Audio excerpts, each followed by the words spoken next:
তো এখন আমরা কথা বলবো একটা ক্যান্ডেলস্টিক প্যাটার্ন নিয়ে, যার নামটা খুব সুন্দর, যার নাম হচ্ছে মর্নিং স্টার ক্যান্ডেলস্টিক প্যাটার্ন। ঠিক আছে, তো মর্নিং স্টার কেন বলা হয় এটা একটু বলে দিই, এটা বেশ ইন্টারেস্টিং গল্পটা। অ্যাকচুয়ালি মর্নিং স্টার বলার কারণ হচ্ছে যে রাত্রি শেষ হয়ে যাওয়ার পরে যখন সকাল শুরু হয় তার আগে তো আমরা শুকতারা দেখি, তো ওটা কি মর্নিং স্টার বলা হয়। মানে এটা এমন একটা সিগন্যালকে বোঝায় যেটা ডাউন ট্রেন্ডের যে অন্ধকারময় সময় সেটা ছেড়ে আপ ট্রেন্ডের আলোকময় সময়ে যেতে যাচ্ছে, এরকম একটা প্যাটার্ন, যার জন্য এটাকে বলা হয় মর্নিং স্টার।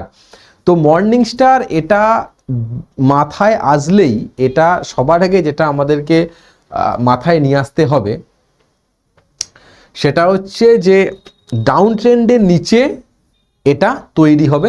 সব থেকে ইম্পর্টেন্ট যেটা, যে ডাউন ট্রেন্ডের নিচে এটা তৈরি হবে এবং তারপর আমরা এর পরে একটা আপ ট্রেন্ড শুরু করব, এটাই আমাদের মাথায় রাখতে হবে।